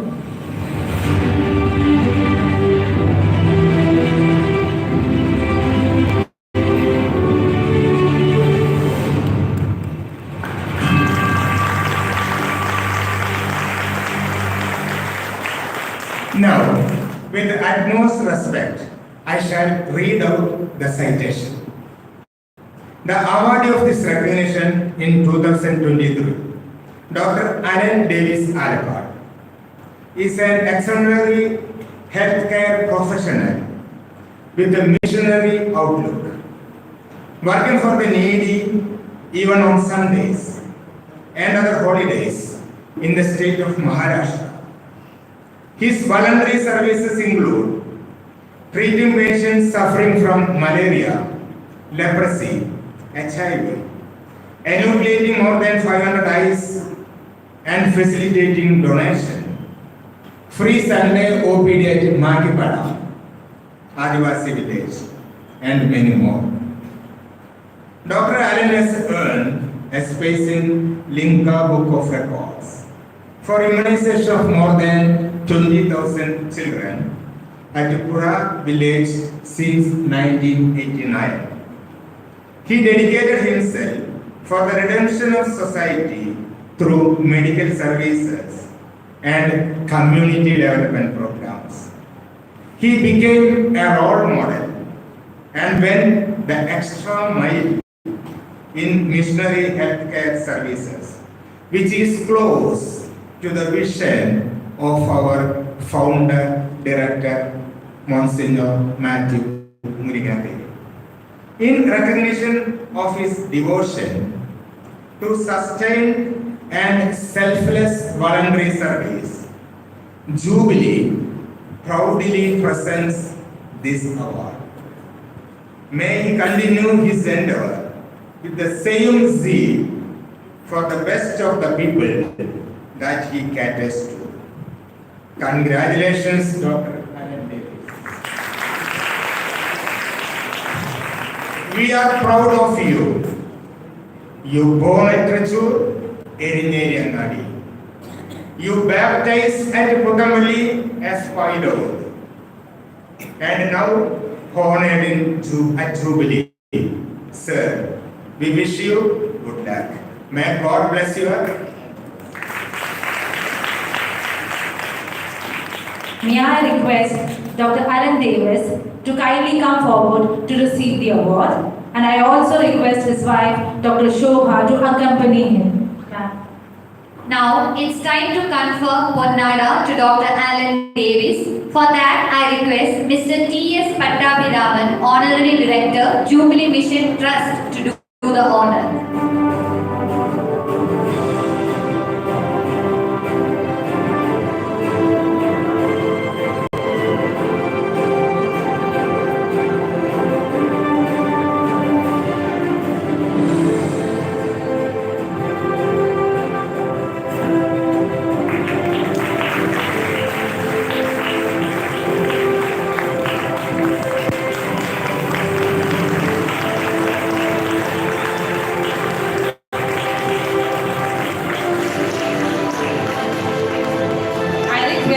Excellency to present a token of appreciation to Dr. Alan.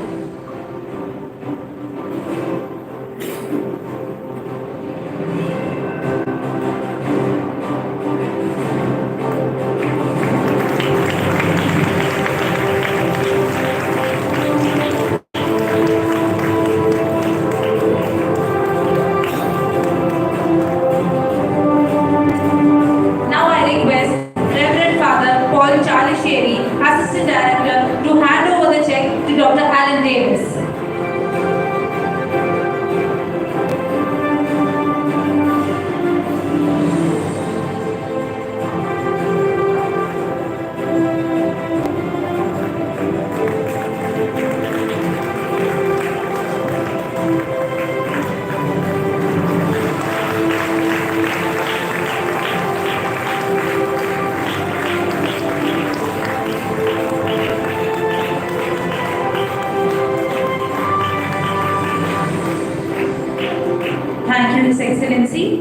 Thank you, Father. Thank you, everyone.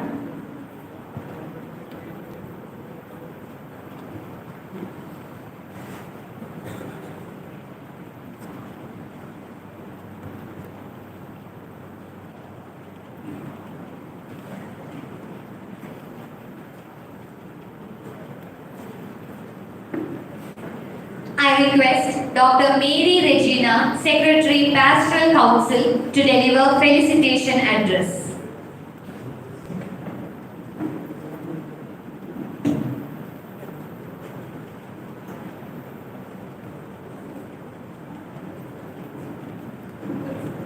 Your Excellency, Dr. Tony Neelangale, most respected Dr. Farooq Udwadia, the star of the day, Dr. Alan Davis, their life partners, children of our dear Dr. Edenwala, dear doctors, dear priests, dear sisters, and dear friends. As Secretary of the Pastoral Council, which was instituted in the Catholic Church in India for the first time by Bishop George Alapart, the present Secretary, I remember him with all gratitude and love. I'll go through my remembrances later on. But first of all, I think I need to extend 2 invitations on behalf of the Archdiocese of Trichy. The first invitation is to Dr. Farooq. We miss your dear friend Dr. Edenwala very much, and I think it's time for you to move to Trichy in his place. For long, Mumbai's have been you are in your care, and now we need you, sir. I think with a big clap, you can endorse my invitation to him, to Trichy, to the family, as Dr. Edenwala's son and daughter would endorse, I think, to the family of the Archdiocese of Trichy and to this Jubilee Mission Medical College. And the second invitation naturally goes to Dr. Alapart, a Trichy. Sir, it's time for you to come back home. To this very place where you were born, we need you both here. Because I was listening with awe to the lecture of Dr. Farooq. And as a lay leader of this Archdiocese, at least twice a week I call some of my friends here. Praveen was here, Dr. Benny is here, with complaints I receive, as you said, from the distressed people who come in search of healing and treatment to this medical college. Maybe it's nobody's fault, because this medical college, as history states, started as a 20-bedded medical college with later on Dr. Edenwala added to it, and now we have 1,500 beds if I'm right, Dr. Benny? Yes. And it's not anybody's fault when we have to cater to the needs of at least the ailing from 3 districts. I think Dr. Gilvas will add to me from Trichy, from Palakkad, from Malappuram. People come from all over the nearby places to this college. But what Dr. Farooq was trying to tell us, the youngsters here, I think, would have listened to him. It's not, medicine is not an art of curing, but it's an art of healing. And you must remember, please remember, it's a request, with thanks, with all thanks to all that you do to us, the people outside, that these people who come within the walls of your institution have hearts, ailing hearts, emotions which are distressed. So please bear with their, I would say, passionate reactions sometimes. And with that, I end on that. That was just a remark I thought of when I listened to Dr. Farooq. And yesterday I was going through, Father, Your Excellency, the synthesis report of the Synod, which just came to an end. And when Dr. Farooq said, you need to have a feel and touch to be in synthetic communion with the patient. That was his sentence. I thought I heard that, or I read about that in the synthesis report from Rome. And in the same report, it is said that the Holy Spirit speaks not only through Catholics and the baptized, but through people with clear heart and God's grace. And I find the speaker, his wife who has supported him all throughout his life, I'm sure, with the grace of our Holy Spirit, we consider it's ours, but it is of the human race. And also, Dr. Alan Davis Arafat, we are proud that you are one among us. We are proud that you have gained records. And moreover, as read out here, we are proud that you developed into a man with a loving heart and a compassionate touch. Congratulations, Dr. Alan Davis, and once again, I welcome you back home. And now it's my duty to go back and remember all the contributions of Bishop George Alapat and Father Murugan. And before going into the history, I am looking at the faces of Father Francis Palikunath, Father Reni, all other priests, doctors, Father Varakanes here who have been the director here, the associate directors, my friend priests here, and all the staff of Jubilee Memorial. What we have been talking about today, what I am remembering as history about the past, our forefathers, is an inspiration for us to move forward more efficiently with the aid of the technologies that are available today. So don't think that this is boring history that you are listening to. This is an inspiration. This is a call for us, including me, to move forward with more zeal.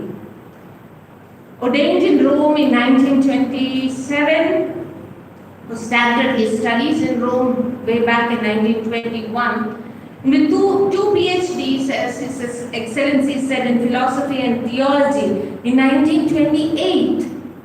And that was 40 years before Bishop Tony Neelankawil and I was born. Though he looks younger, don't mistake, we are of the same age. And he was awarded the DLitt, the doctorate from the Detroit University, the year which we were born, Your Excellency, 1968. So we are all connected, I would say. But we both have PhDs, and I think our PhDs become small when compared to the PhDs that were taken or acquired 40 years before we were born and in the same year as we were born. A big salute to the intelligent academician who was Bishop George Alapat. And as a pastor, his motto was, if I go into Malayalam, what I read was, Suthiramayim, Sumathuramayim, with courage and with sweetness. And I think that applies to each one of you who sit here. Suthiramayim, Sumathuramayim, we need to face the world. And he was known as the gracious bishop, with his administrative excellence, with his vision, his noble character and simple lifestyle. It's not only the industrial schools, estates, etc. that he started. In his time, as a secretary of the Pastoral Council, I'm proud to say that he converted 12 parishes into 170. That means instead of 12 priests, we had 170 pastors who catered to the spiritual needs and the worldly needs of the lay people. And that was a great number. He expanded the boundaries of the Diocese of Trichy to Coimbatore, and later now 2 more dioceses have come up in that place.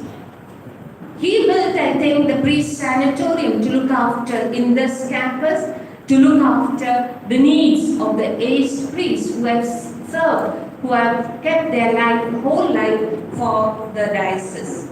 He had attended all 4 sessions of the Second Vatican Council, and I think he started the trend to build houses for the poor under the social apostolate of the diocese. And it was him who built this diocese into the stature of being first in everything in the nation as a diocese today. As regarding the catechism, so in him, I think what I got from the archives is that it was Bishop George Alapart who sent a letter to all the priests to set apart 1% of their income of the church for the benefit of catechism. And that goes beyond any explanations, because building strong persons, worthy persons, builds a strong country. And otherwise, for the society, what did he do? 2 colleges to 10, 130 schools to 54 high schools, 64 UP schools, 125 LP schools, 70 nursery schools at that age, 8 industrial schools, 2 technical institutes, 22 orphanages, 7 hospitals, 7 dispensaries, and the Damien Institute for the leprous. So that is what he did. In the social side also, he had to face Sir C.P. Ramaswamy and his innovative ideas. I'm not going to explain anything because I think I'm going live and already we are in the middle of a pool. And the conversion of or the appointment of teachers were taken away at that time by the government, and he stood strong. He stood strong for the diocese. And who was Father Matthew Murugateri?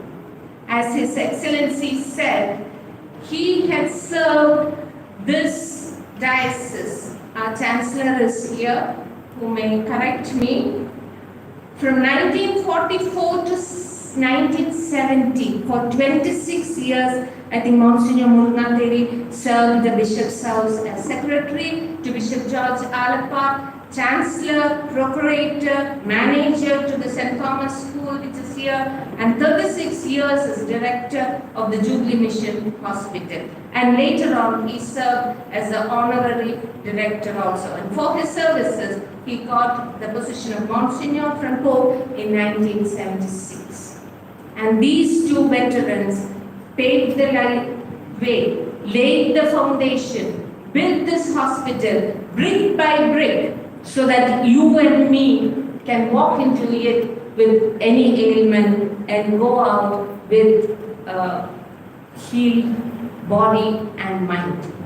Thank you to their memory. I remember with gratitude to the Lord that He bestowed upon us 2 great spirits. And I remember with gratitude to all the priests and the consecrated who serve in this hospital with great dedication, who has served in this hospital to carry on their legacy and the legacy of the Archdiocese of Trichy.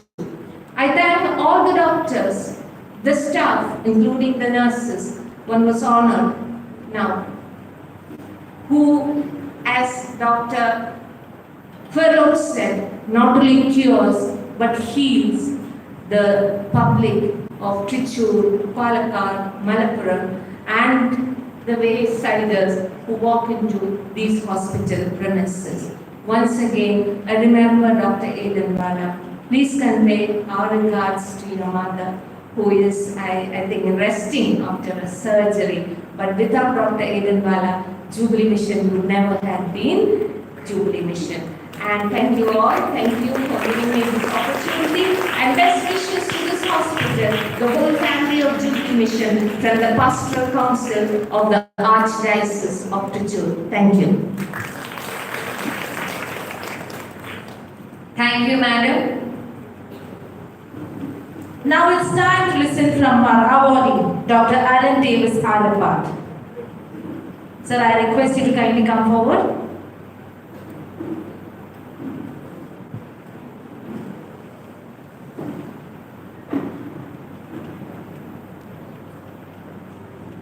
My dear brothers and sisters, in the name of Jesus Christ, dignitaries of the dais,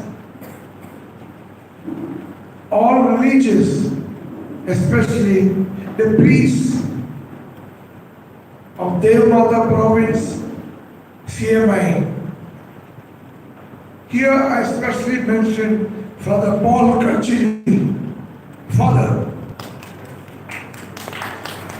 in spite of his failing health and age, he has come here today. Thank you, Father. He was the first person who took me to the Adivasi village of Talwara, 120 kilometers away from Mumbai. The FCC sisters of San Damiano province, Noida, were here. They were with me and they are with me working there today. Thank you, sisters. All my relatives, my brothers, sisters, cousins, some doctors and friends whom I have seen today for the first time in Trichy, the Alapat fraternity. I don't know if Father Vincent is here, our patron. He has promised me he would come, but he has some important commitment. I really am grateful to the managing committee and the management of Jubilee Mission Hospital, Medical College and Research Institute for selecting me for this award today. Thank you. I have received awards before. The National Award by the Reliance, Himama, the beautiful, gave me the award. The celebration in the village, I can never forget, after I completed 24 years, more than 2,500 Adivasis were there. The minister, state minister for Maharashtra was there, the member of parliament was there, fathers were there from CMI. And it was a great function. I can never forget. A lot of certificates and the Limca Book of Records I entered, national record. Okay. The bishops, Archbishop of Bombay, Archdiocese Award, just now Bishop was saying, this is Bishop Dabare, his friend giving me the award. But the CMI congregation, I owe my respect and my thanks to them. They took me there. And last 35 years, every alternate Sunday, without fail, I have been treating the OPD, free OPD, free medicines, and that goes on and on. We have bad cases, bad leprosy patients, bad infections, pyoderma, and I'll tell you such advanced cases which I would have never seen in my clinic in Mumbai. This is because of poverty. Poverty and neglect in these Adivasi villages. This boy of 19 years had a massive Madura foot, almost 4 kilos of weight. Sister and me, we had to convince him to come to Mumbai with us. We got him amputated, we gave him an artificial limb, and wow, he became a handsome young man. This was a very bad ulcer with maggots. We removed the maggots, cleaned the wound, did a sterile dressing, and tell you, I could not believe it. You won't believe that the next OPD day when I went there, I removed the dressing, opened the dressing, and the wound had healed. Just one dressing. Here is testimony. God takes care of the poor and the suffering. It's He who heals. We are just an instrument in His hand, remember.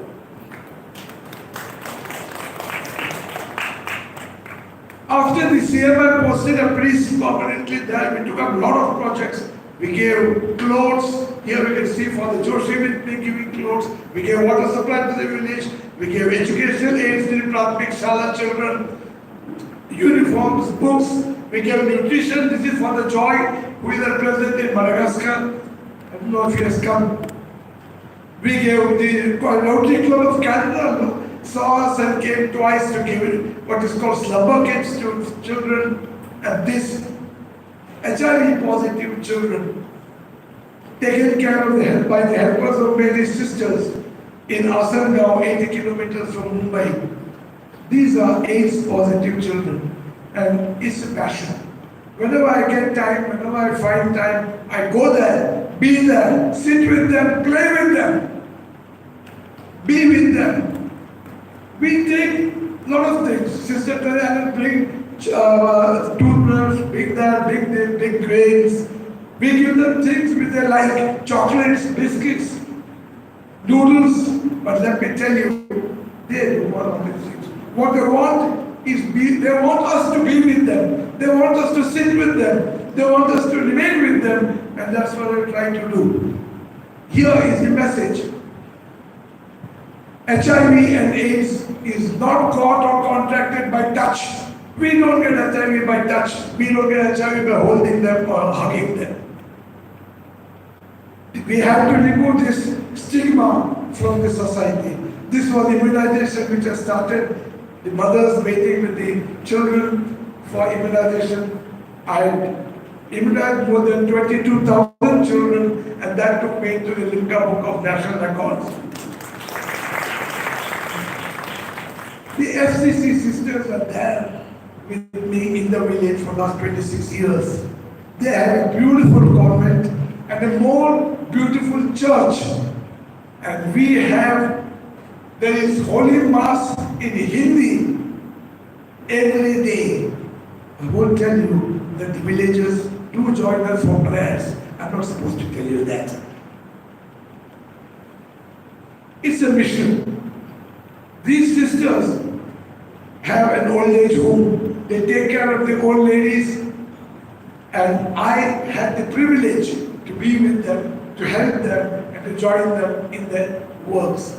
These are the old ladies.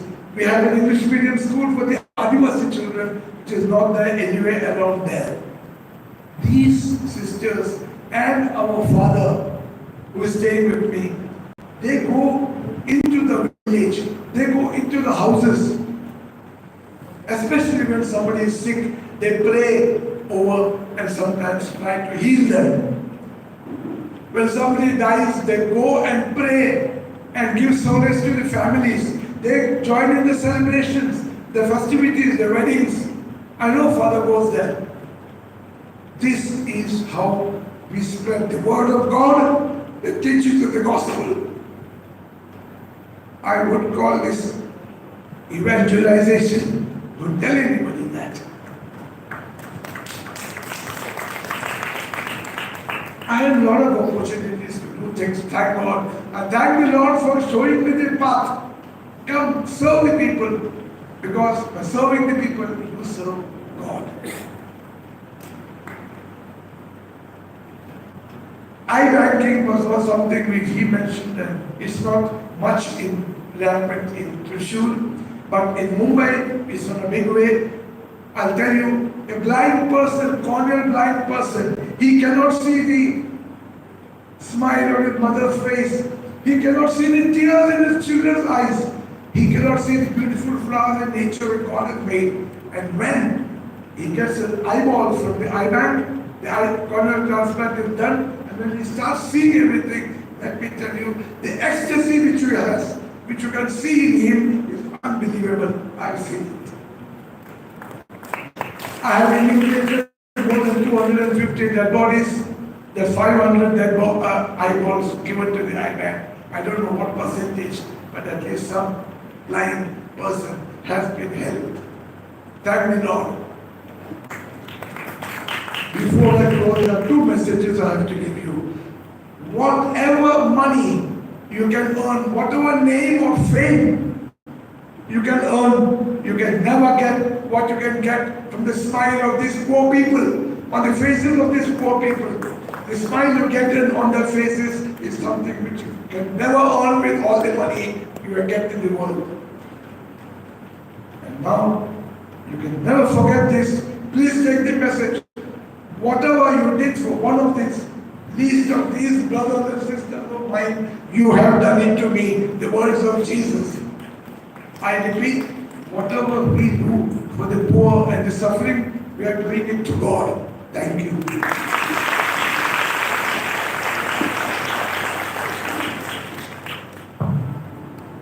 Thank you, sir. Thank you for your inspirational talk.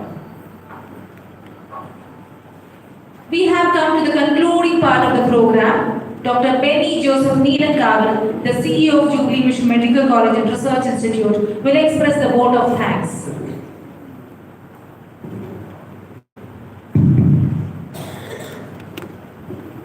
Your Excellency Martoni Neelankaval,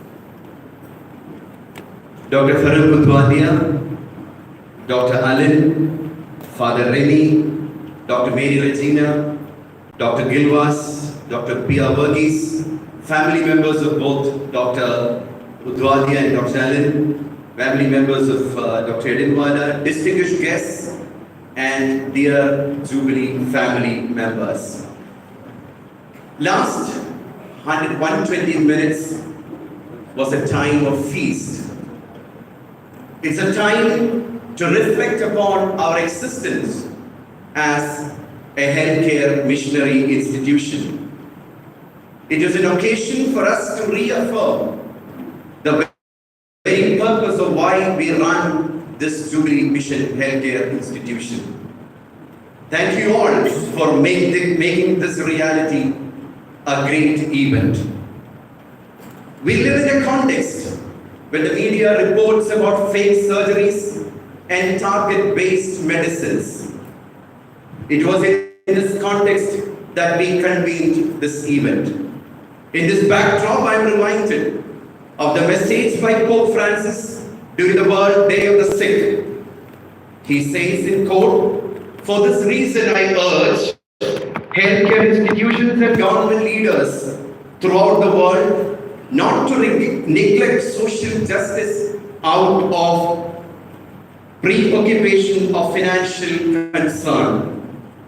Thus, the existence of Jubilee's vision by Mar J.C. Alapat, followed by Dr. Father Muringateri and Dr. Edinwala. When I am thinking about Monsignor Matthew Muringateri, based on the articles written by Dr. Edinwala and the interaction that I had with him, I could see that he was not only a true missionary, but also a true professional leader. I don't know how many of you know that there was a national level advertisement given by Jubilee Mission in 1950s when we wanted a doctor. And Dr. Edinwala, a young MBBS graduate, applied.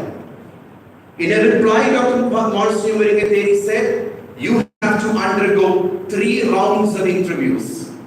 Dr. Edinwala, before selected by Jubilee, underwent 3 rounds of interviews.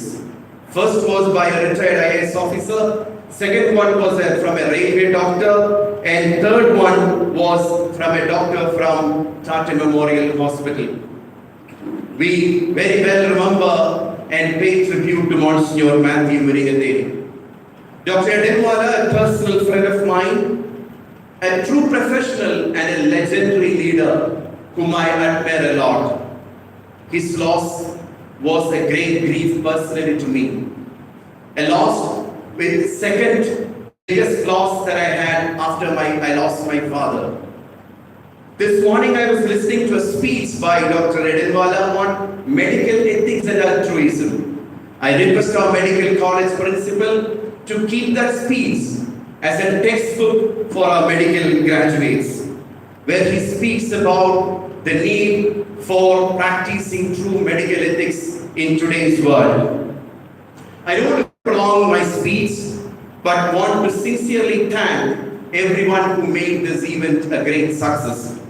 First, His Excellency Matoni Nilagavil, whom I share the same parents with. Your message was very inspiring. You threw lights about J.C. Alapat, whom I think most of us did not know, his significant contributions and the path that we follow. Thank you, His Excellency Matoni Nilagavil. Dr. Farooq Budwadia, you stole our hearts today. Your presence, the message was impeccable. I'm reminded of at least 3-4 times that Dr. Edenwala spoke about you. In his article, he mentions about many of his friends at St. Mary's High School, Baikula. He says he had friends like Besi Padas, Selfie Daguna, and he kind of mentions you as a long friend who is a true healthcare missionary. Dr. Farooq Budwadia, on behalf of the entire people sitting here, we thank you for being with us. Many people, after the speech was over, was mentioning that you should be given a standing ovation, but the lack of time, I don't want to go. But 2 things that is pertinent for me to say in this context. Immediately after the award was given to Dr. Allen, Dr. Udwadia spoke to Dr. Allen and said, once in a month, Dr. Udwadia will go to the village that Dr. Allen is serving from this month onwards. Dr. Udwadia made a second offer to Jubilee Mission Medical College, which I can proudly tell in this context in front of our director and the medical superintendent. He said for any service in Jubilee and for any help in Jubilee, he is available. Dr. Allen, you should have taken a class for our medical students. It was so inspiring. You spoke from the bottom of your heart. You spoke heart to heart. You really carried the mission of Jubilee, which is transforming lives with love. Dr. Allen, may God bless you, that you continue transforming lives with love to millions of people that come for service to you. Thank you, Dr. Allen, for being with us. I also take this opportunity to thank the family members of Dr. Udwadia, Dr. Allen, and Dr. Edenwala. As a matter of customary, I think I should mention a special thanks to Father Remy, our beloved director, who is a constant support for any of these events that we conduct here. Thank you, Father Remy. Dr. Regina, a true lay leader, I'm sure all of you witnessed how passionately she exhibits the true spirit of love of humanity. Thank you, Dr. Regina, for being with us. Dr. Gilwas, our beloved medical superintendent and head of the Department of Neurology. Thank you, Dr. Gilwas. Dr. Verghese is a program coordinator for the whole event. It is his tireless effort that made this program successful. Thank you, Dr. Verghese. Everybody sitting here needs a personal mention of vote of thanks. Time doesn't permit me. But let me recollect the presence of our trust members, including Father Dominic, who is a member of our trust, our advisory board members, especially I think George, our honorary directors, Mr. Pattabhiraman, who just left, our Jubilee management team, the fraternity of Jubilee, and the friends and well-wishers of Jubilee who have gathered here. We have the family members of Monsignor Muringateri, and Father J.C. Alapat here. Thank you all for coming and being with us today. We have, this program was successful because we had many coordinators who worked with us. I don't want to name everybody. That we had invitation committee, we had program committee, reception volunteer, refreshment, travel and accommodation, and many Jubilee family members who actively participated in this event. We have other friends of Jubilee who are friends who have come here. I can see many faces here. I can see our Francis Cedric here, Babu sir here, many others. Dr. Justin, who is a management professor from US. I can see the Davis Center. I can see many faces here. Time doesn't permit me. I once again, I don't know whether I have left anybody. I once again thank everybody who has come and been part of this event today. Let me conclude with two thoughts. Again, quoting Pope Francis. During his message on the World Day of the Sick, in this context, as Pope Francis says, we need to reaffirm the importance of missionary healthcare institutions. They are a precious treasure to be protected and preserved. Their presence has distinguished the history of the church and the humanity, showing her closeness to the sick and the poor and to situations overlooked by others. He continues as Luke chapter 6 verse 36, be merciful even as your Father is merciful.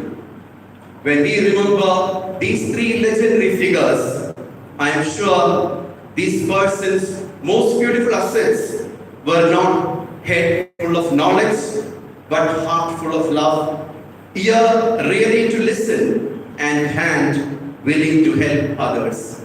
Keeping this spirit of love, let's continue to transform our lives with love, with the motto of service with love. May God bless us all. Thank you. Thank you, sir. I request all to kindly rise for Jubilee anthem.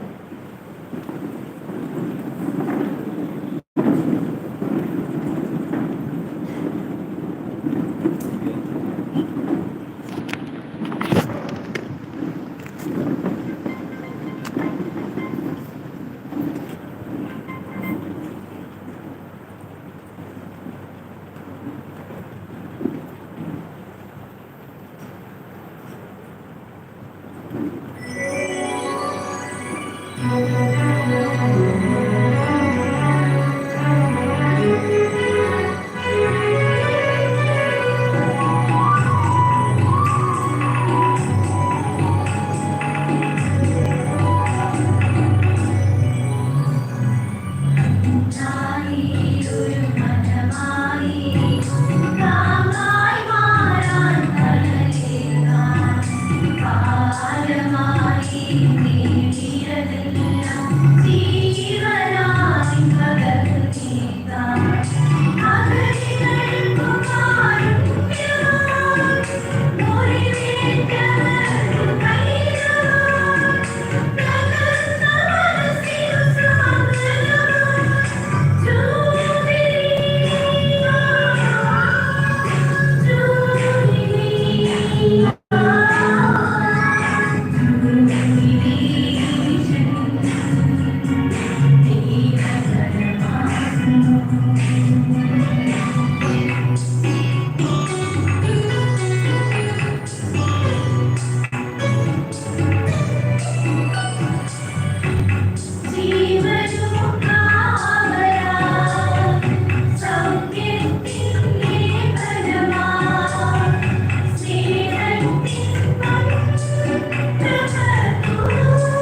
once again thank you all for gracing the occasion with your presence.